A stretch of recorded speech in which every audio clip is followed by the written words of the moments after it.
வணக்கம் மாணவர்களே, மீண்டும் நாங்கள் இணைந்திருக்கின்றோம் மூத்தம்மாவினுடைய வாழ்க்கையை பற்றி பார்ப்பதற்காக. தொடர்வோம். நீங்களும் ஆயத்தமாக இருப்பீர்கள் நம்புகிறோம். இப்போ ஒரு நாள் பாடசாலையை விட்டு நான் வந்து கொண்டிருந்தேன். நான் அப்படி வந்து கொண்டிருந்தேன். மூத்தம்மா காலையில் தேய்த்து விட்ட எண்ணெய் வெயிலுக்கு உருகி, உங்களுக்கு தெரியும் பாருங்கள், மூத்தால் அப்படியே வலியுது. மூத்தாள் வெயிலுக்கு உருகி முகத்தில் வலிய ஆரம்பித்தது. படலையை திறந்தேன், கேட்டை திறந்தேன். எதிரே மூத்தம்மா தெரிந்தா. மூத்தம்மா தெரிகிறார், இதில் மூத்தம்மா தெரிந்தா. தங்கச்சியை மடியில் வைத்து சோறு தீத்தி கொண்டிருந்தா. சோறு தீத்து, அதாவது அந்த உங்களுக்கு தெரியும், அந்த தாய் தகப்பனை விட தாயினுடைய தகப்பன், தகப்பனுடைய தாய், அப்படி அவர்கள் அந்த பேரப்பிள்ளைகள் மீது மிகவும் அன்பு செலுத்துபவர்கள். ஆகவே அந்த மூத்தம்மா தங்கச்சியை மடியில் வைத்து சோறு தீத்தி கொண்டிருந்தார். அவவின் முகம் வாடி போயிருந்தது. மூத்தம்மாவின் முகம் என்றுமில்லாதவாறு முகத்தில் சட்டியான சோகம். முகத்தை பார்த்தால் அந்த மனுஷி அழுது கொண்டு ஒரு சோகம் இருந்தது, ஏதோ ஒரு சோகம் இருந்தது. அப்போ பாருங்க, எனக்கம் சோறு போட்டு தந்தா. போயினா கோப்பையில் சாப்பாட்டை போட்டு இந்தாமனே என்று தந்துட்டான். ரைட். என்றுமில்லாதவாறு மஞ்சோனா மரத்தின் கீழ் அமர்ந்து கொண்டா. போய் மஞ்சோனா மரத்தின் கீழே மனுஷி போய் இருந்த. சாப்பாடை எனக்கு தங்கத்திக்கு சோறு தீத்திட்டா, எனக்கு கோப்பையில் சோறு போட்டு தந்துட்டு மனுஷி போய் மஞ்சோனா மரத்துக்குள்ள இருந்துட்டு, ஏங்கா ஒரு மாதிரியா இருக்க, காய்ச்சல் மணி, நீ கடைக்கு ஓடி போய் ஊரல் பேக்கெட் ஒன்று வாங்கிட்டு வா என்று சொல்றா மூத்தம்மா. நான் கேட்கிறேன், ஏங்கா ஒரு மாதிரியா இருக்காய், அதுக்காக சொல்றா, காய்ச்சல் மணி நீ கடைக்கு ஓடி போய் ஊரல் பேக்கெட் வாங்கிட்டு வா. சேலை முடிச்சை அவிழ்த்து, உங்களுக்கு தெரியும் கிராமத்தில் பெண்கள் தங்களுடைய சேலை தலைப்பில் முந்தான முடிச்சில தான் காசை போட்டு முடிச்சு வச்சிருப்பார்கள். சேலை முடிச்சை அவிழ்த்து காசை நீட்டினான். ஊரல் குடித்து விட்டு இழுத்து போத்து கொண்டு படுத்துட்டான். ஊரல் பாக்கெட்டை கொண்டு கொடுத்தானே, அதை காய்ச்சி குடிச்சிட்டு இழுத்து போத்து கொண்டு படுத்துட்டான். இளவரசனான நான் உடைந்து போனேன். எனக்கு எதுவுமே செய்ய முடியவில்லை, உடைந்து போனேன். இன்றுதான் நோயென்று பாயில் சுருண்டு படுத்திருப்பதை பார்க்கிறேன். மூத்தம்மாவை என்னால் தாங்க முடியவில்லை. என்னடா உழவு காலம் ஓடி ஓடி ராணி மாதிரி வேலை செய்த இந்த மனுஷி இன்றைக்கு போத்து படுத்துக்கொண்டு படுத்திருக்கிறது. என்னால் தாங்க முடியவில்லை. பார்க்கிறேன், சுருண்டு படுப்பதை பார்த்திருக்கிறேன். அடுத்தது பார்த்தால் கவனிங்க, இனம் தெரியாத அச்சம் என்னை கவ்விக்கொண்டது. மூத்தம்மா செத்துட்டாண்ட என்ன நடக்கும், மூத்தம்மா இல்லாட்டி என்ற வாழ்க்கை என்ன? இனம் தெரியாத அச்சம் என்னை கவ்விக்கொண்டது. மூத்த வாப்பா குளிர்காய தீ மூட்டினார். உங்களுக்கு தெரியும், அப்படியே சட்டியை கொண்டே வச்சு அதுக்குள்ளே அந்த நான் போட்டு அந்த அவருக்கு குளிர் நடுங்குது என்று போட்டு அங்கே குளிர்காய தீ மூட்டினார். என் வெள்ளை கொக்கு விடவெடுத்தது. கவனிச்சுக்கொள்ளுங்க, இந்த வெள்ளை கொக்கு என்று யாரை சொல்லுகிறது என்றால் மூத்தம்மாவைத்தான் சொல்லுவோம். விடவெடுத்தது என்றால் குளிரில் நடுங்கிறது என்று, குளிரில் நடுங்கிறது என்று கருத்து. விடவெடுத்தது. சந்தனம் அரைத்து உச்சந்தலையில் பூசினார். சந்தனத்தை அரைச்சு தலையில் அப்படி உச்சந்தலையில் பூசினார். அண்ணாவி மாமா ஓதி பார்த்தார்.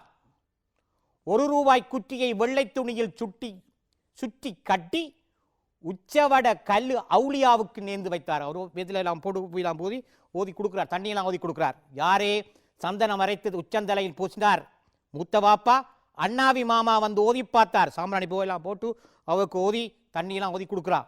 1 ரூபாய் குற்றியை வெள்ளை துணியில் சுற்றி கட்டி, இந்த 1 ரூபாய் குத்தியை ஒரு வெள்ளை துணியில் சுற்றி கட்டி உச்சவட கல்லு அவுளியாவுக்கு நேர்ந்து வைத்தார். அது ஒரு பள்ளிவாசல்ல இது அவருக்கு சுகமானா பிறகு கொண்டு போய் அந்த கோயிலில் அது காசை கொடுப்பதாக நேர்ந்து வைப்பது.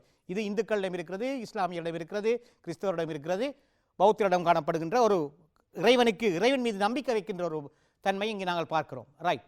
அதே நேரத்தில் அடுத்த பார்த்தோம் என்றால், நான் அண்டையில் அருகில் அண்டையில் பிசகாமல் நின்றிருந்தேன். ஒரு ஆட்டமும் இல்லை, அசையும் இல்லை. பிசகாமல் அப்படியே சில மாதிரி நிற்கிறது. பிசகாமல் நின்றிருந்தேன். தங்கச்சி தன் பிஞ்சு விரலால், சின்ன பிள்ளை தன் பிஞ்சு விரலால் மூத்தம்மாவில் நெற்றியில் வருடியது. மூத்தம்மாட வடி தொட்டு பார்க்குது. எல்லாரும் தொட்டு பார்க்குறாங்க காய்ச்சலான்ட்டு. அப்போ அதே மாதிரி இந்த பிஞ்சு விரலால் நெற்றியில் வருடியது. தங்கச்சியை அப்படியே வாரி அணைச்சு கொண்டா. வாமணி நினைச்சு கொண்டா. அவட கண்கள் இரண்டும் ததும்பி பீறின. அப்படியே கண் கலங்கி நிற்கிறது, கண் கலங்கிறது. அவருக்கு ஏதோ தனக்கு தெரியும், தனக்கு ஏதோ நடக்க போகிறதுன்னு அந்த மூத்தம்மாக்கு விளங்கிவிட்டது. ஆனால் மறுநாள் வழக்கம் போல் எழும்பி என்னை பள்ளிக்கூடத்துக்கு அனுப்பினான். அடுத்த நாள் எழும்பி படம் போயிட்டு வா சொல்லி அனுப்பினான். என்றுமில்லாதவாறு கட்டிப்பிடித்து கொஞ்சினான். என்றுமில்லாதவாறு என்னை கட்டிப்பிடித்து கொஞ்சினான். மனே கவனமா போயிட்டு வா என்று சொல்லி சொன்னான். நெருப்புத்தணல் மாதிரி சுட்டது மூத்தம்மாவின் கை. அவர் தொடும்போது அவருடைய கை எனக்கே உணரக்கூடியதாக இருந்தது. அவருடைய கை கனகனென்று காய்ச்சலில் இருந்ததை நான் உணரக்கூடியதாக இருந்தது. அடுத்தது பார்த்தீங்கன்னா, இடைவேளையில் யாசின் பாபாட தோட்டத்தில் நண்பர்களுடன் நான் இருந்தேன். இன்டர்வல் டைம் யாசின் பாபா பள்ளிக்கூடத்துக்கு பக்கத்தில் இருக்கிற தோட்டம் யாசின் பாபாட தோட்டம், அங்கே இருந்தேன். டேய் காசிம், இங்கே கவனிங்கோ, இவ்வளவு நேரம் நான் கதை சொல்லி கொண்டு வருகிறேன். நான் கதை சொல்லியான நான் யார் என்று சொன்னால் காசிம் என்ற பெயர் இந்த இடத்துல தான் வருகிறது. அப்போ நான் இனி காசிம். காசிம் உன்ற மூத்த பாப்பா வந்திருக்கிறார். நானாவது கவனிங்கோ, இன்டர்வல் டைமில் நாங்கள் ஜாசிம் பாபாட தோட்டத்தில் நான் நண்பர்களுடன் ஃப்ரெண்ட்ஸோட விளையாடி ஸ்கூல் முடிஞ்சால் ஸ்கூலில் இன்டர்வல்னா நான் பக்கத்து தோட்டத்துக்கு போயிடுறேன். நாங்கள் எல்லாம் முந்திரிய பழம் காய்ச்சி தொங்கும். அப்போ பாருங்கோ, நண்பரோடு இருந்தேன். டே காசிம், உன்ற மூத்த பாப்பா வந்திருக்காரு, கெதியாவா? பொறுக்கிய முந்திரி பழங்களை அகமதிடம் கொடுத்து விட்டு ஓடினேன். பக்கத்தில் இருந்த ஃப்ரெண்ட் அகமதிடம் கொடுத்து விட்டு ஓடினேன். மூத்த பாப்பா கென்டீன் அடியில் தளர்ந்து போய் நிற்பது தெரிந்தது. தளர்ந்து போய் என்றால் உற்சாகம் இல்லாமல் சோர்வாக நிற்கிறார் மூத்த பாப்பா. கென்டீன் அடியில், கென்டீன் ஆங்கில சொல் கவனிங்கோ, பயன்படுத்தியிருக்கார். நான் நிற்பது தெரிந்தது. புத்தகத்தை எடுத்துட்டு ஊட்டவாமனே என்று சொன்னார். திரும்ப சொல்றேன், புத்தகத்தை எடுத்துட்டு ஊட்டவாமனே என்று சொன்னார். நான் சொன்னேன், பள்ளிக்கூடம் உடலையே நான் சொன்னேன். அதாவது காசிம் சொல்றான், நான் பெரிய சேரிட்ட சொல்லிவிட்டேன், நீ வாமனே கதியா போகணும்.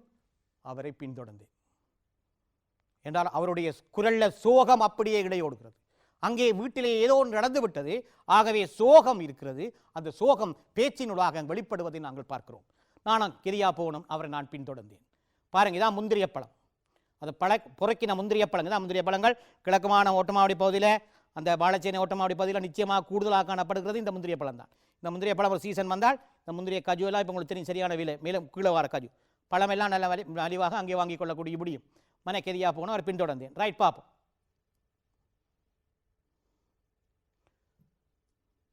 வீட்டை நெருங்க நெருங்க வாசலில் சனங்கள் நிறைந்திருப்பது தெரிந்தது. வீட்டுக்கிட்ட போறேன், ஆனால் வீட்டை சனமா இருக்கு. இன்னும் வருவதும் போவதுமாக பரபரத்தினர். சில பேர் வராங்க, சில பேர் போறாங்க. மூத்தம்மாவுக்கும் மருகாவும் காய்ச்சல் உரம் போலண்டா அதிகம். இங்கே கவனிங்க, இது கிராமத்து மட்டக்களப்பு பிரதேசங்களில் பயன்படுத்தப்படுற சொல். மூத்தம்மாவுக்கு மருகாவும் காய்ச்சல் உரம் போல. முந்திரி கசரு, கயர் என்று சொல்வார்கள் யாழ்ப்பாண பிரதேசத்தில். இங்கே வந்து கசரு என்று சொல்வார்கள். முந்திரி கசரு வெள்ளைச்சேட்டில் மறு போட்டிருந்தது. மறு அடையாளம். முந்திரிய பழத்தை அப்படியே கையில் வச்சா அந்த கயர் போட்டிருந்தது. மனிஷி கண்டா ஏசுவா, நான் நினைக்கிறேன், காசிம் நினைக்கிறான், மனிஷி கண்டா ஏசுவா. புத்தகத்தால் அதை மறைத்துக் கொண்டேன். ஏனென்றால் கயர் தெரிஞ்சா மனிஷி ஏசப்பாட்டு. குடிசைக்குள் நுழைந்தேன். ரகுமா மாமி ஓடி வந்து புத்தகங்களை வாங்கி கொண்டார். புத்தகங்களை வாங்கி கொண்டார். தங்கச்சி விரல் சூப்பிக்கொண்டு அங்கும் இங்கும் ஓடி திரிந்தது. சனமெல்லாம் வருது போகுது. ரைட், கவனிங்க. வீட்டுக்கு முன்னா வீட்டில் நிறைய சனங்கள், முன்னுக்கு நிறைய சனங்கள் நிற்கிறார்கள். இதை பாருங்க, நினைக்கிறேன் உங்களுக்கு. ரைட், அடுத்த பாருங்க. ரகுமா மாமி என் கையை பிடித்து, வாமனே மூத்தம்மாவை பார்த்துட்டு வருவோம், உள்ளே இழுத்து போனான். மூத்தம்மா வான் என் கையை பிடிச்சி இழுத்துட்டு போனான். குப்பென்றடித்தது சாம்பிராணி புகை. கதை முடிஞ்சு. இந்த வசனம் மட்டுமே போதும். குப்பென்றடித்தது சாம்பிராணி புகை. சும்மா ஒரு வீட்டில் அதாவது வளமையாக கொளுத்துற வீடுண்டா சரி, தெரியும், பிரச்சனை இல்லை. ஏதாவது இப்படி திடீரென்று இருந்தால் போல சாம்பிராணி புகையை கொளுத்தி வச்சுக்காரண்டா, சாம்பிராணி புகை அடிக்கின்றால் அங்கே ஏதோ நடந்து விட்டது. அதோட கதை முடிஞ்சு. பாருங்க, அந்த ஒரு வசனம், குப்பென்றடித்தது சாம்பிராணி புகை என்றதோடு நீர் என்னத்தை விளங்கிக் கொள்றீர், அங்கே விஷயம் முடிஞ்சென்று கதை. மூத்தம்மா இவ்வுலகை விட்டு பிரிந்து விட்டார் என்பது அந்த ஒரு சொல்லே எங்களுக்கு திருப்தியாக அடையாளம் காணக்கூடியதாக இருக்கிறது. புகை. என் வெள்ளைக்கோக்கு தூங்கிக் கொண்டிருந்தது. வெள்ளைக்கோக்கு அங்கே நாங்கள் முதல் பார்க்கும்போது உண்மையாக முத்தம்மா வெள்ளை விடவெடுத்தது பார்த்தாங்க. இங்கே வெள்ளைக்கோக்கு கொண்டு நான் நினைக்கிறேன் என்ன காரணம் என்று சொன்னால், அதாவது இஸ்லாமியர்கள் இறந்த பின்பு அவர்களுடைய வெள்ளை துணியினால் அதை அந்த சடலத்தை போத்திருப்பார்கள். ஆகவே இதை பார்த்தும் அவர் வெள்ளைக்கொக்கு தூங்கிக் கொண்டிருந்தது. ஓடிப்போய் அவவின் கால்களை கட்டிக்கொண்டேன். இஞ்சால வாமகன் மையத்தை தூக்க போறாக. மையத்தை தூக்க போறாக என்பது, மையம் என்பது சடலம், பிணம், உங்களுக்கு தெரியும், உயிரிழந்த உடல், இதெல்லாம் மையத்துன்னு சொல்றது. இஞ்சால வாமகன் மையத்தை தூக்க போறாக. என்னை இழுத்து கொண்டு வெளியே வந்தார் ரகுமா மாமி. இந்த கிராமத்தில் இந்த மையத்து என்ற சொல்லுகள் எல்லாம் உண்மையில இதை போய் யாழ்ப்பாணத்தில் சொன்னால் விளங்காது. ஆனால் யாழ்ப்பாணத்தில் இருக்கிற சனம் வந்து இங்கே வந்து சபத்தை காண இல்லைன்னு அது சில பேருக்கு விளங்காது, வேறு பிரதேசத்தார்களுக்கு விளங்காது. ஏண்டா பிரதேசத்துக்கு பிரதேசம் கிளை மொழி வேறுபடுகிறது. இந்த மையத்து என்ற சொல்லு அப்படித்தான். சரி, என்னால் இதுக்கு இழுத்து கொண்டு வெளியே வந்தார் ரவுமா மாமி. மூத்தம்மா மவுத்தாகவில்லை. இப்பொழுது மூத்தம்மா யோசிக்கிறார். நான் யோசிக்கிறேன், காசிமாகிய நான் யோசிக்கிறேன். கதை சொல்லி இப்போ நான் தான் காசிம். நான் சொல்லுகிறேன், மூத்தம்மா மவுத்தாகவில்லை.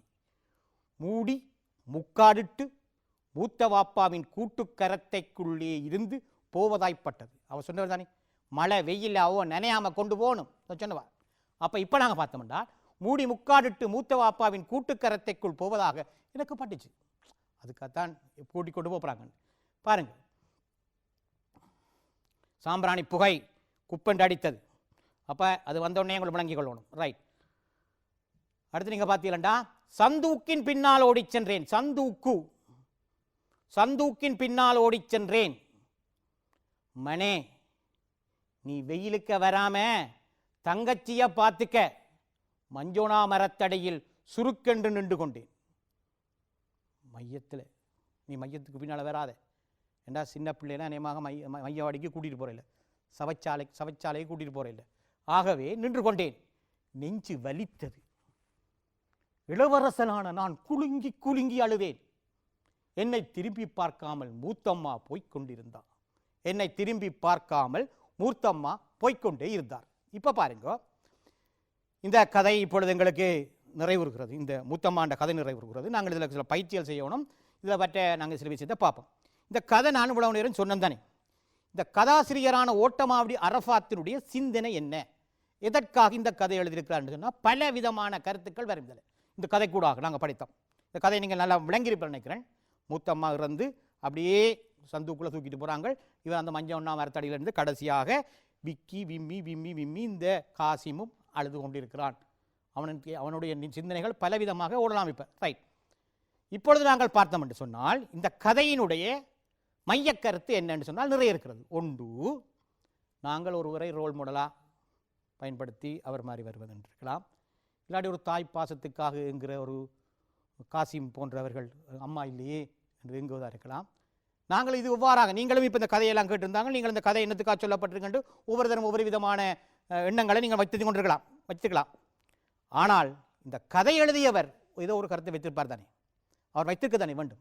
அவருடைய கருத்தை நாங்கள் இப்பொழுது இங்கே கேட்டு பார்ப்போம். அவர் இந்த கதையினுடைய மையக்கருத்தாக இதை சொல்லுகிறார் என்று பார்ப்போம். கதையினுடைய பிரதானமான கதாபாத்திரம் கதை நிகழ்ந்த இடங்கள் எல்லாம் உண்மையான விடயங்களாகும். அதிலே சில விடயங்கள் மாத்திரம்தான் என்னுடைய கற்பனையாக இருக்கணும். மற்ற விடயங்கள் அனைத்தும் கிராமத்தை பொறுத்த வகையிலையும் என்னுடைய சொந்த வாழ்க்கையை பொறுத்த வகையிலையும் சில உறவு நிலைகளை மையப்படுத்தி சில கலாச்சார விடயங்களை நிலைப்படுத்தி சொல்லப்பட்ட கதை. ஏன்னா கதையினுடைய பிரதான கதை கரு வந்து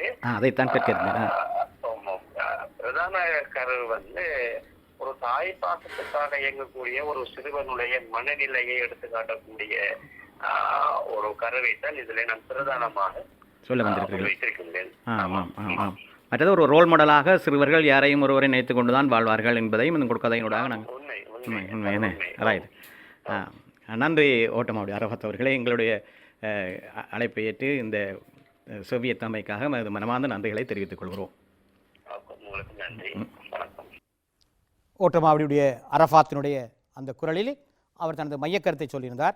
அவர் சொல்லுகிறார், தாய்ப்பாசத்துக்காக என்கின்ற ஒரு குழந்தை அல்ல, ஒரு சிறுவன் எவ்வாறு தாய்ப்பாசத்துக்காக இயங்குகிறான் என்பதை கதையினூடாக சொல்ல வந்து அந்த சிறுவன் தான் மீண்டும் அந்த சமூகத்தில் நிலைத்து வாழ்வதற்கு தாய் இல்லாத பொழுது எவ்வாறு தான் வாழ வேண்டும் என்பதற்காக சமூகத்திலே காணப்படுகின்ற சில முன்னுதாரணங்களை பின்பற்றி அது ரோல் மாடலை ஏற்றுக்கொண்டு தான் வாழ பழகுவதாக தொடர்ந்து இந்த கதையிலே சொல்லப்பட்டு வருவதை நாங்கள் பார்க்கிறோம். ரைட். அப்போ பார்க்க உங்களுக்கு தான் சந்தூக்கு, இதுதான் சந்தூக்கு என்பதே கவனிங்க. இந்த கதையிலே வருகிற சந்தூக்கு என்பது இதில்தான் இதர் யாராவது நகரமாக இருந்தானே கிராமமாக இருந்தானே அனைத்து முஸ்லீம்களும் இறந்தால் அவர்களை தூக்கிச் செல்வதற்காக உங்களுக்கு தெரியும் அவர்கள் எல்லாரும் ஒன்று கூடி அந்த மையத்தை தூக்கிச் செல்வதற்காக பயன்படுத்தப்படுற சந்தூக்கை நீங்கள் படத்திலே காணக்கூடியதாக இருக்கிறது. ரைட். இப்போது நாங்கள் பார்ப்போம். சில வினாக்களுக்கு நாங்கள் இப்பொழுது வரப்போகிறோம். இது நான் வினாக்களும் விடைகளையும் நான் இப்பொழுது எங்களுக்கு சொல்ல போகிறேன். ரெண்டையும் நான் உங்களுக்கு சொல்ல போகிறேன். என்னென்று சொன்னால் இது வந்து நேரடியாக உங்களை மதிப்பீடு செய்வதற்கான அல்ல, நீங்கள் விடைகளை விளங்கிக் கொள்வதன் மூலம் பாடத்தை விளங்கிக் கொள்ள முடியும் என்ற ஒரே நோக்கத்துக்காகத்தான் நாங்கள் சில வினாக்களை இப்பொழுது நாங்கள் பார்க்க போகிறோம். ரைட், வினாக்களையும் விடைகளையும் சில பார்ப்போம். இப்பொழுது நாங்கள் மூத்தம்மா என்ற பாடத்தில் வருத வினாக்களையும் விடைகளையும். தைச்சட்டி வடிவத்தில் வானில் கிடந்தது நிலா, கதை தொடங்குகிறது. கொட்டி வைத்த இடத்தில் சற்று நேரம் இசகாமல் பிசகாமல் உறைந்திருக்கும் எருமை தயிரை போல ஆடாமல் இருந்தது அதன் வடிவம். வினாக்களை சற்று பெரிதாக போட வேண்டும் என்பதற்காக இங்கே வினாவை போட்டு வினாவின் தொடர்ச்சி அங்கே தொடர்ந்து வருகிறது, கவனிங்கள். ரைட், தைச்சட்டி வடிவில் வானில் கிடந்தது நிலா என்று நான் சொன்னேன். அப்போ தைச்சட்டியையும் நிலவையும் நீங்கள் பார்த்துக் கொள்ளுங்கள். தைச்சட்டியையும் நிலவையும் நீங்கள் பார்த்துக் கொள்ளுங்கள். இதிலிருந்து நீங்கள் வரக்கூடிய கேள்விக்கு நாங்கள் வருவோம், கேள்விக்கு வினாவுக்கு வருவோம். இதிலே குறிப்பிடப்பட்ட அணியை குறிப்பிட்டு விளக்கு. இந்த அணியை நீங்கள் சொல்ல வரும் என்றால் இப்போதையில் உவமை அணியை கையாளப்பட்டிருக்கிறது. உவமை அணி என்றால் என்ன, உவமை அணி என்றால் என்ன என்று சொன்னால் நாங்கள் அதை பற்றி சின்னதாக விளக்கம் குறிப்பாக பார்ப்போம். இப்பொழுது இன்று இந்த ப்ரோக்ராம் இந்த குருகுலத்திலே நான் இப்பொழுது கலந்து கொள்கிறேன். இப்பொழுது கலந்து கொண்டிருக்கும் பொழுது நான் இந்த சில வேளையில் இதுக்கு நான் வர முடியாமல் போயிருக்கிறேன். நான் ஒரு கூட்டத்துக்கு போயிட்டேன். அப்போ சரி, நான் ஒரு வகுப்பு பந்தி ஒரு கிளாஸ் எடுப்போமே, நான் ஒரு வகுப்புக்கு வர சொல்லிவிட்டு நீங்கள் மாணவர்கள் வர சொல்லிவிட்டு எனக்கு இதையோ அவசரமாக அந்த கூட்டத்துக்கு போக வேண்டிய நிலைக்கு நான் கூட்டத்துக்கு போய்விட்டேன். கூட்டத்துக்கு போனவுடன் நான் உங்களிடம் கேட்கிறேன், போன பிறகு நீங்கள் வந்து வகுப்புக்கு வந்துட்டீர்கள், சேர காணையில் எங்கே சேர காணையில் சார் டெலிஃபோன் பண்ணுறீர்கள், சார் எங்கே நிற்கிறீர்கள் சார், நான் கூட்டத்தில் நிற்கிறேன்னு சொல்கிறேன். ஐயோ சார் கிளாஸ் அதுக்கு பரவாயில்ல, நான் நாளைக்கு செய்கிறேன், இன்றைக்கு கொஞ்சம் அவசரமாக கூட்டத்துக்கு வர வேண்டி வந்துடும். சரி, அவங்க கேட்குறாங்க அடுத்த கேள்வி, எப்படி சார், எவ்வளவு சார் சனம், எப்படி சார் கூட்டத்தில்? நான் சொல்கிறேன் சமுத்திரம் போல சனம் என்று ஒரே ஒரு சொல்லுத்தான் சொல்கிறேன். சமுத்திரம் போல சனம், சனம் கூட ஒன்றும் சொல்லவில்லை, குறைய ஒன்றும் சொல்லவில்லை, சமுத்திரம் போல சனம் என்கின்ற ஒரே ஒரு வார்த்தையை தான் சொல்கிறேன். இப்பொழுது நீங்கள் கவனித்துக் கொள்ளுங்கள், கூட்டத்துக்கு சனம் குறைவா கூடவா என்பதை நீங்கள் புரிந்து கொண்டிருப்பீர்கள். ஆனால் நீங்கள் சனத்தை பார்க்கவில்லை, சனத்தை நான் தான் பார்க்கிறேன். நீங்கள் சனத்தை பார்க்காமலே சனத்தினுடைய அளவை நீங்கள் அறிந்து கொள்கிறீர்கள். ஏனென்றால் நீங்கள் சமுத்திரத்தை பார்த்திருக்கிறீர்கள்.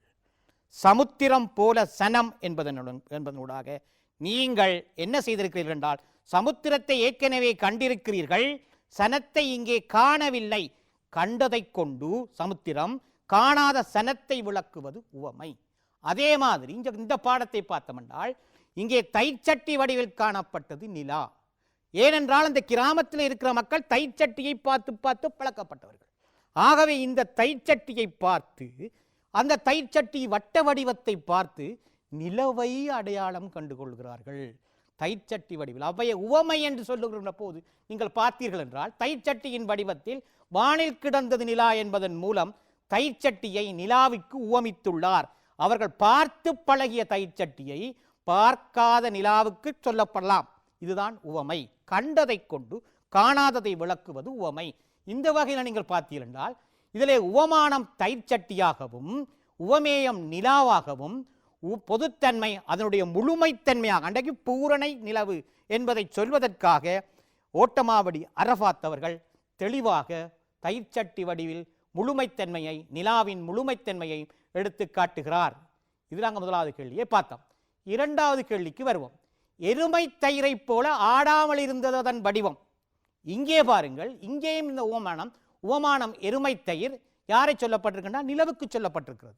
எருமை தயிரையும் உவமேயம் நிலாவுக்கும் சொல்லப்பட்டிருக்கிறதுக்கு பொதுவான தன்மை. அப்படி கொட்டி வைத்த இடத்தில் இசகாமல் பிசகாமல் அப்படியே இருந்தது. அப்படியே நிலையான தன்மையை காட்டுவதற்காக எருமை தயிரையும் நிலாவையும் ஒப்பிட்டு பார்ப்பதை நாங்கள் பார்க்கின்றோம். அடுத்த விஷயத்தை பாருங்கள்.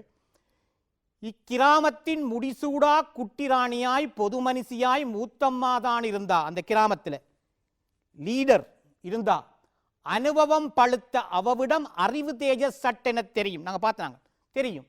நானும் மூத்த வாப்பாவும் காட்டுக்கு போய் ஆவணக்கு கொட்டை பொறுக்கி கொடுப்போம். அதை இடித்து உருக்கி உழுவரிசி நாங்கள் ஏற்கனவே பார்த்தோம். வெந்தயம் உழுவரிசியும் நன்னாரி வேரும் நறுக்கி போட்டு எண்ணெயாய் காய்ச்சி தலைக்கு பூசுவா. கவனிங்க, கேள்வி வருவோம்.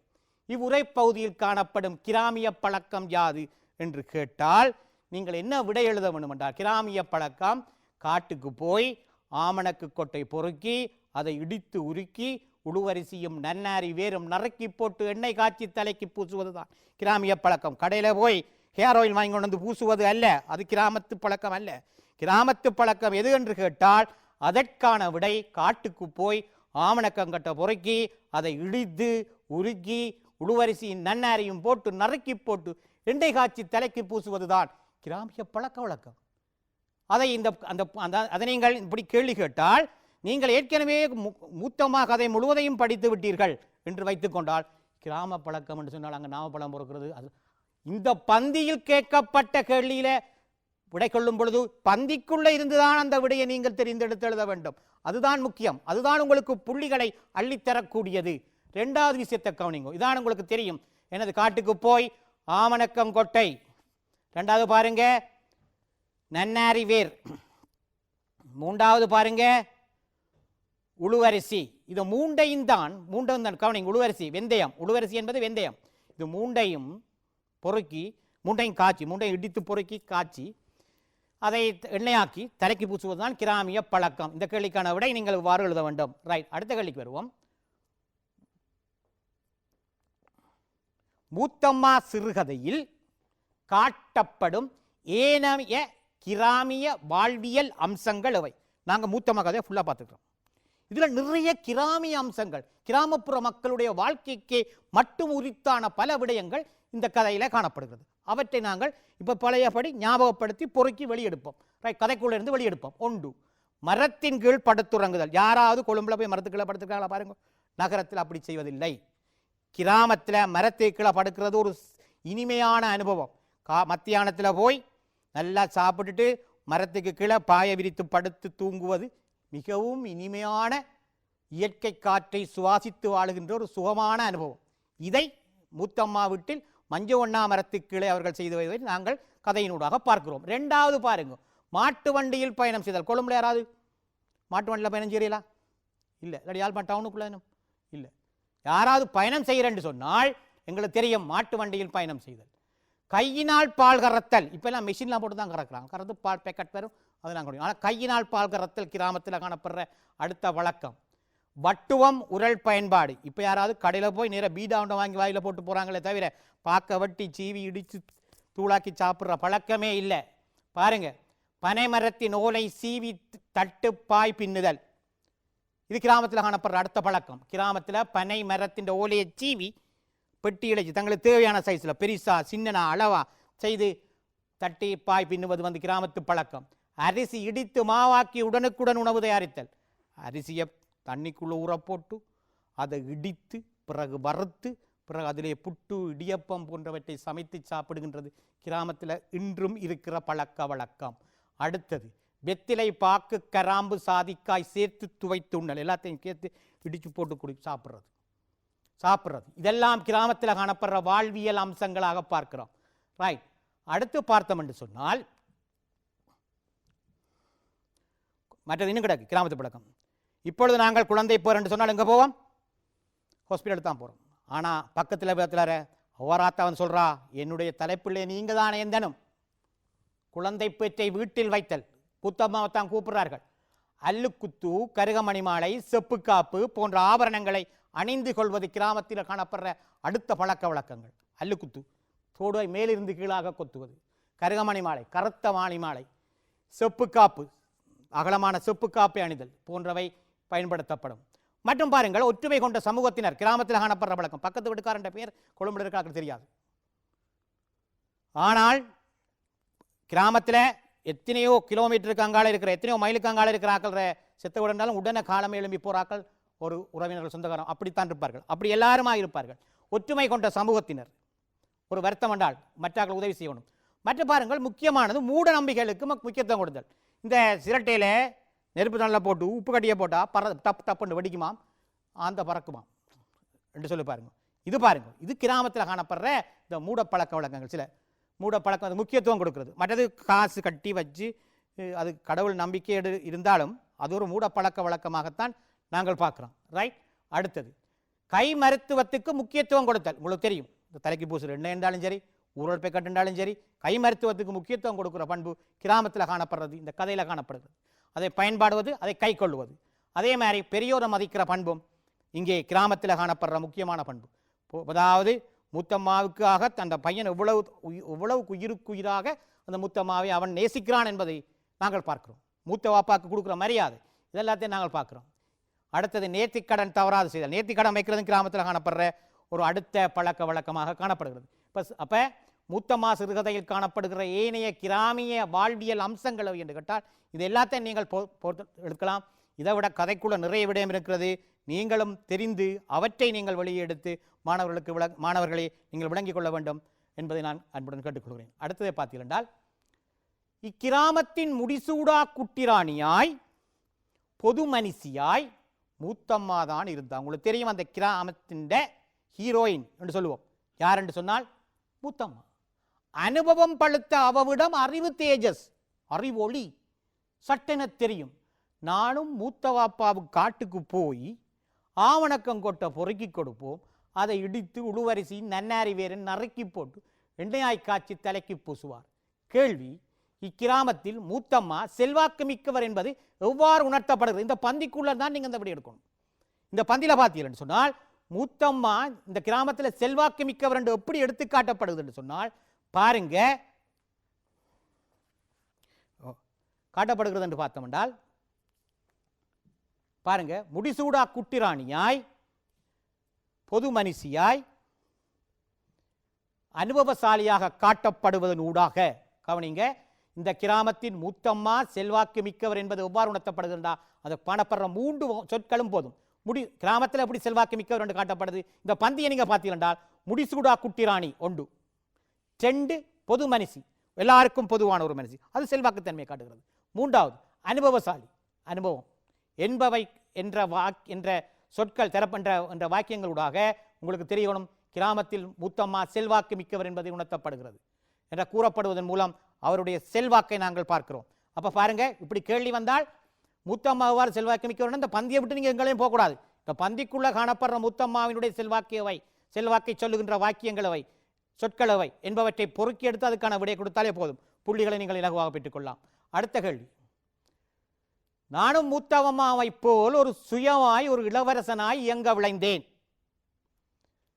உன்னிப்பாக அவையை பார்க்க தொடங்கினேன். எந்த காரிருளையும் கிழித்து கொண்டு குடுகுடு என நடக்கும் மனோதைரியம் அவவுக்கு. நானும் அப்படி நடந்து பார்த்தேன். இரத்தம் உறைந்து போய் விடவில்லை, இரத்தம் உறைந்து போய் கால்கள் மரத்து போய் விடவில்லை. மரத்து போய்விடவில்லை. ஒரு நேர் தொடர்பில் அவருடைய சந்தேகத்தை முதல் பார்ப்போம். கேளுங்கள் மகன். ஹலோ, நான் அருணி கொழும்புல இருந்து பேசுறேன். சொல்லுங்கம்மா. மூத்தம்மாவின் தோற்றப்பொழிவு என்ன? தோற்றப்பொழிவு, ரைட். அதனால் அந்த கேள்வியில சொல்றேனப்ப, உண்மையில அவ சொல் தோற்றப்பொழிவு வேண்டா. உண்மையில அவட சுருக்கு விழுந்த உடம்பு, அதாவது 1. 2வது அவ போட்டிருக்கிற ஆபரணங்கள் என்ன போட்டிருக்கிறா? அல்லுக்குத்து, கருகமணி மாலை, செப்பு காப்பு. எந்த காரிருளையும் தடுத்து நடக்கக்கூடிய இயல்பு, அதாவது தடி ஊண்டி நடக்க கிளவியா போகவில்லை. இந்த வயசுலையும் அவளுடைய தலை எப்படி இருக்கு?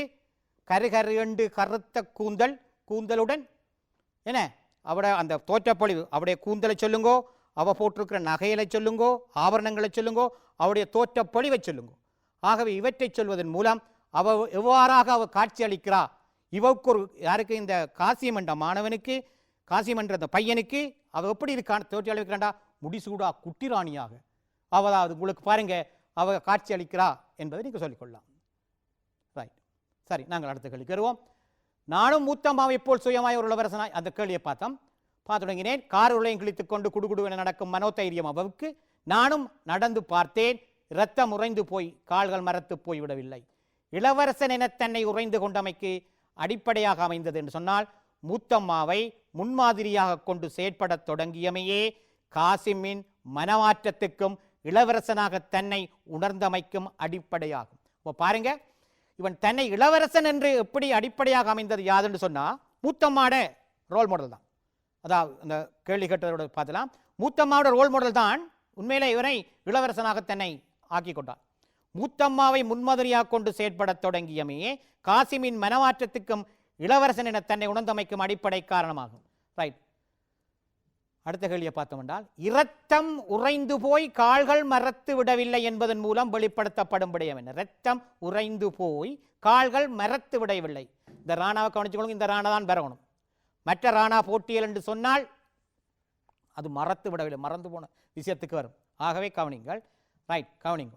பயத்திலிருந்து விடுபட்ட நிலை உணர்த்தப்படுகிறது. பயம் இல்லாமல் இருக்கிற நிலை ஒன்று அங்கே உணர்த்தப்படுகிறது. ரெண்டாவது, நீங்கள் ரெண்டாவது பார்த்தீர்கள் என்றால் ரைட், அது காட்டப்படுகிறது. அடுத்த கேள்வியை பாருங்க. மூத்தம்மா மீது காசிம் வைத்திருந்த பாசம் எவ்வாறு இந்த கதையினூடாக வெளிப்படுத்தப்படுகிறது? எங்கேயாவது மூத்தம்மா மீது காசிமுக்கு பாசம் இருக்கின்றதை பற்றி இந்த கதையினூடாக நீங்கள் எவ்வாறு அதை கண்டுபிடிக்கக்கூடியதாக இருக்கிறது பார்ப்போம்.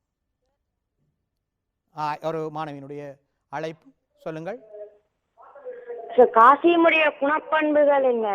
காசிமுடைய குணப்பண்புகள் சொல்ல போறேன் சொல்ல போறோம். நம்ம கடி சொல்லுங்க. காசிம் குணப்பண்புகள் ஒன்று, பெரியோர்களை மதித்தல். மற்றது உங்களுக்கு தெரியும், அவன் என்ன சொல்றான்? மற்றது, அதாவது தன் தங்கை மீது அதிக அளவு பாசம். நான் தொடர்ந்து வர்ற கேள்வியில் தொடர்ந்து இந்த கேள்வி வரும் அப்பன், அதில் கவனிச்சு கொள்ளுங்க. நான் சொல்றேன் இப்போ. ரைட், நான் சொல்றேன், கவனிச்சு கொள்ளுங்க. மூத்தம்மா மீது காசிம் வைத்து, இப்போ பாருங்க, இப்போ நான் ஒன்று வர போறேன். மூத்தம்மா மீது காசிம் வைத்திருந்த பாசம் எவ்வாறு வெளிப்படுத்தப்படுகிறது என்று சொன்னால், இறந்த மூத்தம்மாவை பார்த்த காசிம் கடைசியா பாருங்க, மூத்தம்மா செத்துட்டான், என் வெள்ளை கொக்கு தூங்கிக் கொண்டு இருக்கிறது, ஓடிப்போய் அவவின் கால்களை பற்றி கொண்டேன். அன்பு தாங்க முடியவில்லை, சோகம். அது எப்படி காட்டுறார்? இறந்த மூத்தம்மாவை பார்த்த காசிம் என் வெள்ளை கொக்கு தூங்கிக் கொண்டு இருக்கிறது, ஓடிப்போய் அவவின் கால்களை கட்டிக்கொண்டேன் என்பதன் மூலம் அவனுடைய பாசம் இங்கே வெளிப்படுத்தப்படுகிறது. ரைட், அடுத்த கேள்வி வருவோம். தூரத்தே சீறும் கடலின் சீற்றம் துல்லியமாய் கேட்டது. கதை தொடங்க. சற்று தள்ளி நிற்கும் மாமரத்தின் பூக்கள் காற்று குதிர்ந்து கூரையின் மேல் நச் நச்சென விழுந்தன. சம்பந்தமில்லாமல் நாய்கள் ஊளையிடுவதும் தனகித் திரிவதும் ஒழுங்கைக்குள் ஒன்றை ஒன்று துரத்தி கடிப்பதும் மிக தெளிவாய் தெரிந்தது. கேள்வியை பாருங்க, அதுக்கான விடை. இவ்வர்ணனை பகுதியுள்ளாக ஆசிரியர் வாசகர்களுக்கு உணர்த்த முற்படும் விடையும் ஜாத். இந்த கவனிங்க, இந்த கேள்வியை கவனிங்க. ஸ்டார்ட்ல தொடங்கியே எப்படி சொல்றார்? நான் சொன்னான், ஒரு கதை தொடங்கும் போதே நாங்கள் அந்த கதை எவ்வாறு போகப் போகிறது என்பதை புரிந்து கொள்ளலாம். ஒரு படம் பார்க்க போகிறோம், ஸ்டார்ட்டில் துவக்கலாம் அழுது ஃபைட் டடப்படா எங்களை விளங்குது ஒரு ஆக்ஷன் ஃபில்ம் உண்டு. ஸ்டார்ட்லேயே அழுது சோகம் பிடிச்சு கத்தி கொண்டு இருந்தால் எங்களை விளங்குது இது சோகப்படம் உண்டு. ஆகவே இந்த ஸ்டார்ட்டில் காட்டப்படுற இந்த கதைக்கு ஸ்டார்ட்டில் காட்டப்படுற விஷயங்களை பாருங்க. நாய்கள் உலையிடுது, கடலில் சத்தம் கேட்குது, ஒரு எங்களை கதையை வாசிக்கிற எங்களே ஒரு பயங்கர ஒரு ஒரு ஒரு சோக அனுபவத்துக்குள்ளே கதையை கொண்டு போயிட்டார். ஓட்டமா அப்படி வர பார்த்து எங்களை கொண்டு போயிட்டார். ஸ்டார்ட்லேயே எங்களை விளங்குது இது ஒரு சோக கதையாகத்தான் வரப்போகுது. பாருங்க, இப்படி மாறி சொல்லுங்களேன். பூக்கள் பூத்திருந்தன எங்கும் அழகு, அந்த அழகிலேயே அவள் மயங்கி நின்று, அப்படிலாம் நாங்கள் சொல்லும் பொழுது அடையாப்பா நல்ல ஒரு இன்ட்ரெஸ்டிங்கான கதை படிக்க போகிறோம். எங்களை விளங்கிக் கொள்ளும் கதை. அதாவது நீங்கள் எந்த கதைகளை நீங்கள் வாசிப்பதற்கு முன்பு இந்த முதல் பந்தியை வாசிக்கும் போதே நீங்கள் கதைக்குள்ளே எப்படி உங்களை கதைக்குள்ளே கொண்டு போகிறார் கதாசிரியர் என்பதுதான் சிறுகதை எழுதுறதுக்கு மிக முக்கியமான விடயம். ரைட், இவ்வர்ணனை பகுதியினோட ஆசிரியர் வாசலுக்கு உணர்த்த முற்படுகிறது. கதையின் பிற்பகுதியில், கதை முடிவில் நடைபெற உள்ள ஒரு துர் நிகழ்வினை வாசகர்களுக்கு முன்கூட்டியே உணர்த்த முற்படுகிறார். இந்த ஆரம்பத்து கதையை நாங்கள் வாசிக்கும் பொழுதே கதை முடிவை எங்களுக்கு ஆரம்பத்தில் எங்களை வாசிக்கும் போது எங்களுக்கு விளங்குகிறது இந்த கதை முடியக்க ஏதோ ஒன்று நடக்கப் போகிறது என்பதை. இந்த கதை எந்த கதையும் தான் நீங்கள் பேப்பரில் கதை வாசிக்க போய் கூட முதல் பந்தியை வாசி கதை தொடங்கும் போதே விளங்கும் எங்களை எதுக்குள்ளே கொண்டு போகிறார், சிரிக்க வைக்க போகிறாரா, அள வைக்க போகிறாரா என்பதை கதை முதற் பந்தியே எங்களுக்கு புரிந்து கொள்ள செய்யும் எங்களுக்கு. அடுத்தது, இக்கதையின் கதைக்களம் பற்றியாது கூறுவி. இந்த கதை எங்கே நடக்கிறது என்பதான் கதைக்களம். ஒரு கதை சிறுகதை என்றால் இது எங்கே நடக்குது, இந்த சிறுகதை எங்கே நடக்கிறது என்பதை பற்றி யாது கூறுவீரென்றால் எங்களுக்கு தெரியும். ஓட்டமாவடி ஒரு கடற்கரை, ஒரு கிராமப்புறத்தின் இரவு வேளைதான் ஆரம்பத்தில் கதைக்களமாக தொடங்கி அந்த கதைப்புற அப்படியே போய்கொண்டிருப்பதாகிறது. இப்போ கதைக்களம் முதல் எங்கே தொடங்குது என்றால், இன்னொரு மாணவி அழைப்பில் இருக்கிறா, பார்ப்போம். வணக்கம் சார். வணக்கம், சொல்லுங்க சார். தனகித்திரிதல் என்றால் என்ன? தனகித்திரிதல்னா ஒருவரோடு தனகித்திரிதல்னா ரெண்டு நாய்கள் ஒன்றோடு ஒன்று தனகித்திரிந்தது என்றால் ஒன்றை ஒன்று குலைக்கிறது, கடிக்கிறது, அதோட சண்டை பிடிக்கிறது. இப்போ நாங்களும் வகுப்பில் இருக்கிறோம், பக்கத்தில் ஒரு பொடியன் எங்களுக்கு ஒரு மாணவி உங்களுக்கு கிடைக்கல, சும்மா தனகாத நான் உனக்கு அடித்து போடுவேனா, சிலர்கிட்ட சொல்லி போடுவேன் என்று சொன்னால் தனகித்திரிதல் என்பதனுடைய கருத்து மற்றவர்கள் மீது என்னது எரிச்சலை உண்டாது, மற்றவர்கள் கொழுவுறது, சண்டைக்கு பிடிக்கிறது, அவரோட சண்டை பிடிக்க தூண்டுவது என்பது அமையாக அமையும். ரைட் ரைட், கவனிங்க. நன்றி. ஓகே, இப்பகுதியில் கதைக்களம் பற்றி யாது கூறுவீரென்றால் ஒரு கடற்கரை ஓர கிராமப்புறத்தின் இரவு வேளையை இந்த கதைக்களமாக காணப்படுகிறது. ரைட், இப்போ பாருங்க, அப்ப ஏங்கா நம்மட உம்மா மவுத்தா போன அண்டைக்கு இது கத்தல்ல, கத்திருந்தா நம்மட உம்மாவை வீட்டுக்கு ஒழிச்சு வச்சிருக்கலாம். என்னகா மூத்தம்மா என்னை இறுக அணைத்து கொண்டா, தங்கச்சி அவ மடிக்குள் விழுந்து தூங்கி கொண்டிருந்தாள். பக்குள் என்பது ஆந்தை என்று நாங்கள் ஞாபகப்படுத்திக் கொள்ளணும் திரும்ப திரும்ப. ரைட், ஏங்கா நம்மட உம்மா மௌத்தா போன அண்டைக்கு இது கத்தல்ல, இக்கூற்று யாரால் யாருக்கு கூறப்பட்டது? சந்தர்ப்பம் கூறல் கேள்வி வந்தால் இப்படிதான் இருக்கணும். அதுக்கான விடை நீங்கள் எழுத வேணும் என்றால் எப்படி எழுத வேணும் என்றால் யாரால் என்று எழுதி காசிமுக்கு, சும்மா காசிமால் என்று எழுதக்கூடாது பிள்ளைகள். இதுக்கு நீங்கள் புள்ளி எடுக்கணும் என்றால் யாரால் காசிமால் யாருக்கு சொல்லப்பட்டது? மூத்தம்மாவுக்கு சொல்லப்பட்டது என்று நீங்கள் அந்த விடையை நீங்கள் தெளிவாக எழுதி கொள்ள வேண்டும். அடுத்தது, இப்பகுதியில் காசிமின் குழந்தை மனம் எங்கனம் எடுத்து காட்டப்படுகிறது? இந்த பந்தியினூடாக குழந்தையினுடைய, அதாவது குழந்தை மனம், காசிம் வந்து ஒரு சின்ன பிள்ளை, அவன் ஒரு வளர்ந்த ஒரு அறிவு, அதாவது ஒரு நல்ல ஒரு இளைஞனாக உள்ள அறிவு அல்ல, ஒரு சிறு குழந்தை மனம். ஒரு குழந்தை மனம் எவ்வாறு காட்டப்படுகிறதுண்டா உங்களுக்கு தெரியும். அப்போ ஏங்கா நம்மட உமாவை மௌத்தா போன அண்டைக்கு இது கத்தல்ல, கத்திருந்தா நம்மட உமாவை வீட்டுக்கு ஒழிச்சு வச்சிருக்கலாம் என்னகா என்ற கூற்றினூடாக காசிமினுடைய குழந்தை மனம் விளங்குது. யாராவது சாவு வரைக்கும் கொண்டே உள்ளுக்குள்ள வீட்டுக்குள்ள ஒழிச்சு வச்சா சாவுலேருந்து தப்பலாமா? சாவு நிர்ணயிக்கப்பட்டது தான்.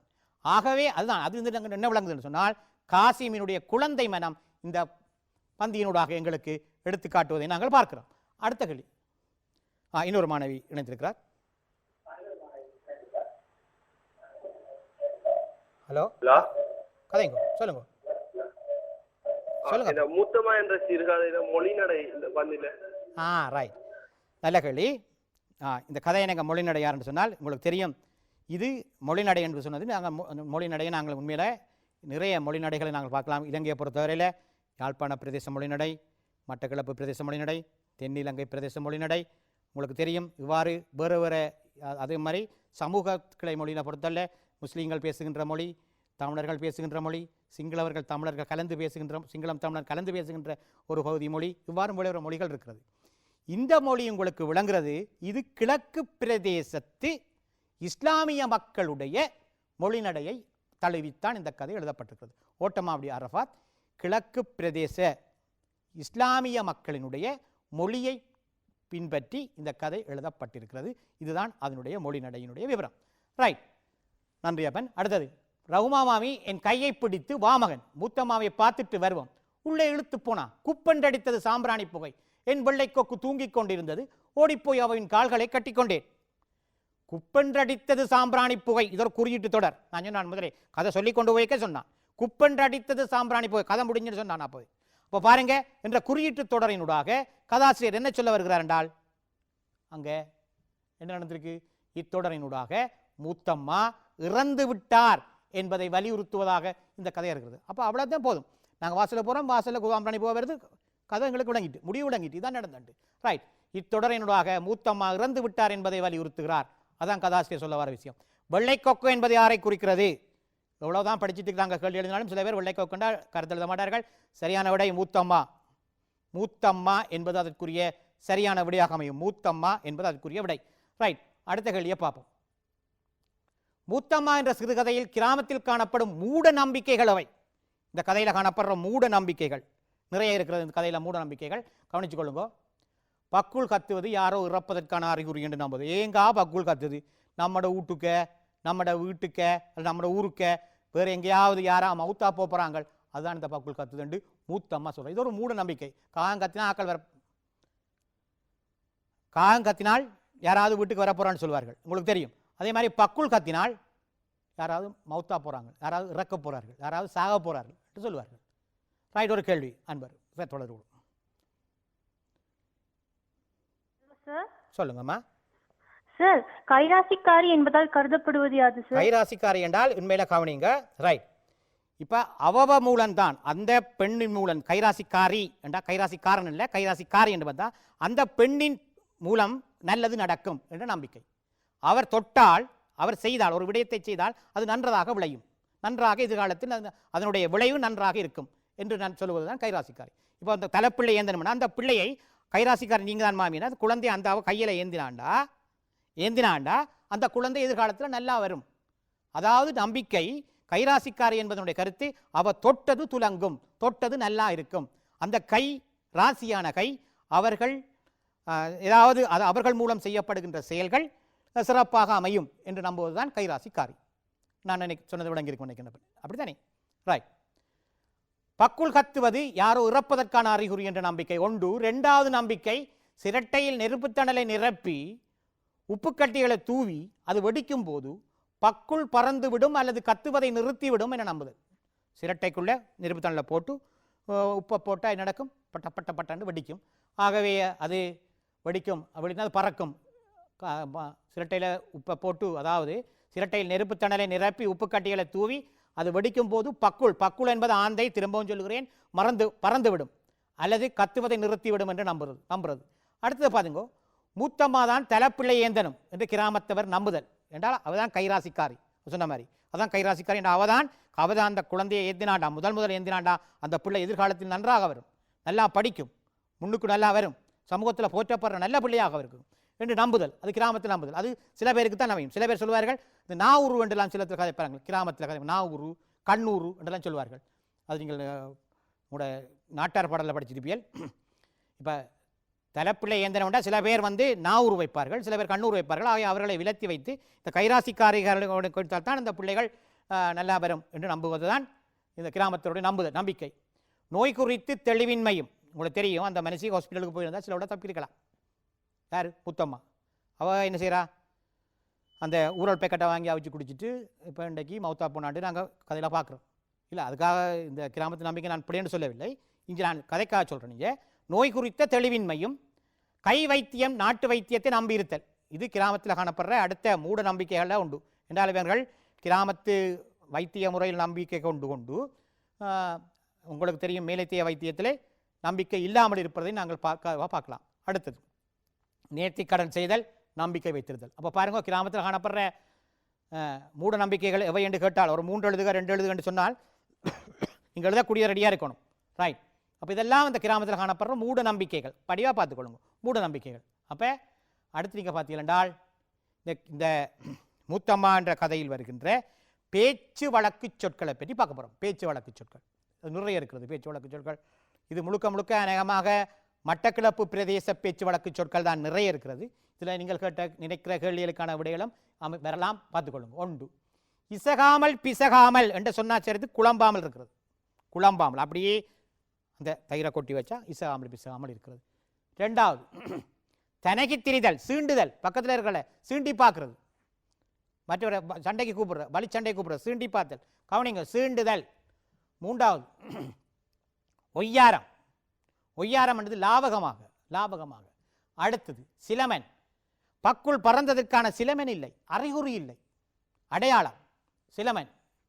அடுத்தது பரவி கிடந்த, கற்பனை செய்து, சினுங்குதல், மூக்கால் அணுங்குதல்.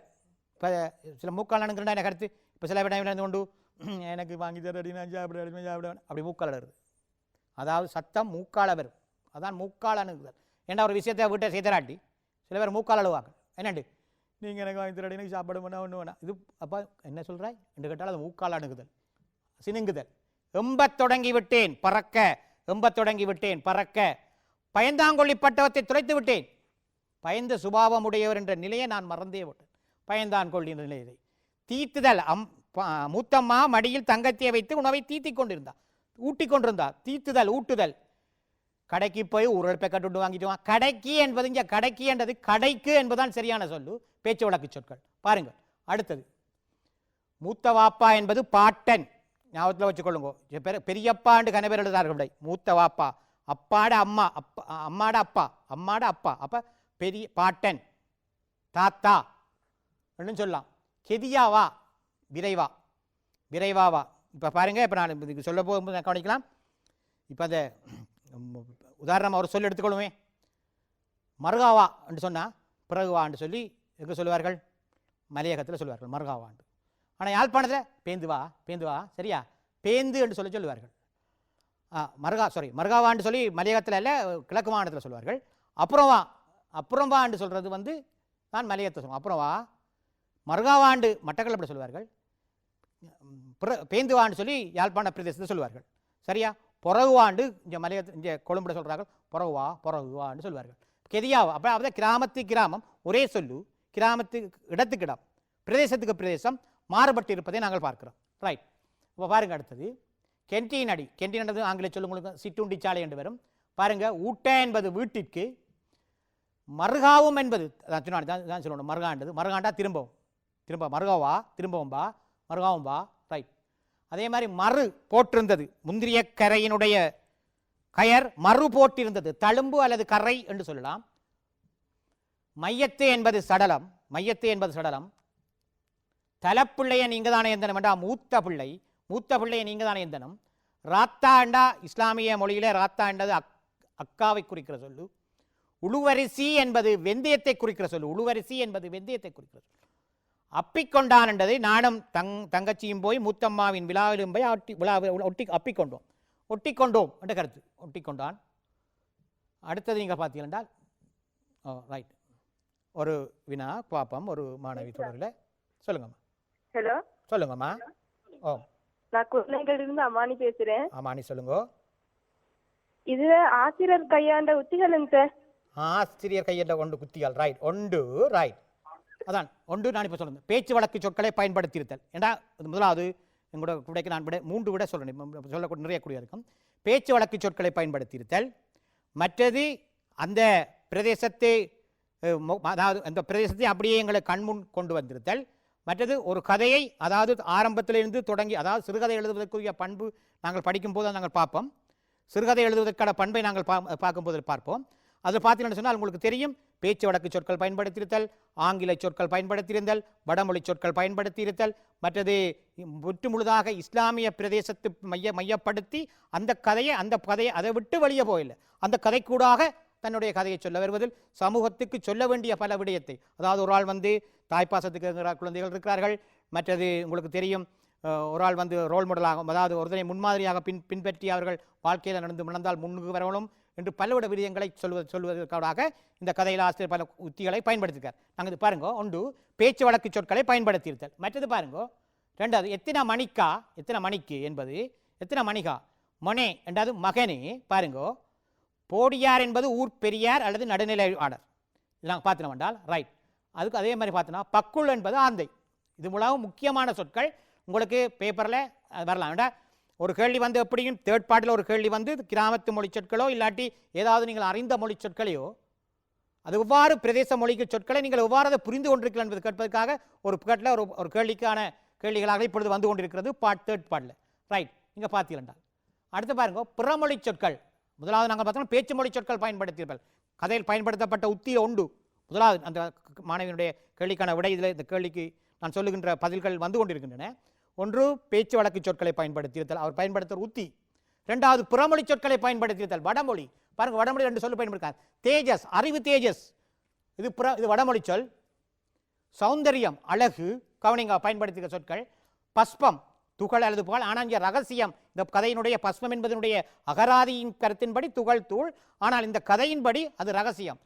கருமுடிக்கு இதுதான் பஸ்பம், அதாவது கருப்பு முடியாக இருப்பதற்கு இதுதான் பஸ்பம் என்று சொன்னால் ரகசியம், அதான் ரகசியம். அதனுடைய ஏன் அந்த கருப்பு தலைமயிர் அவ்வளவு கருப்பாக இருக்கிறது என்பதற்கு அதுதான் பஸ்பம், அந்த மருந்து அவருக்கு தலைக்கு போடுற அந்த எண்ணெய்.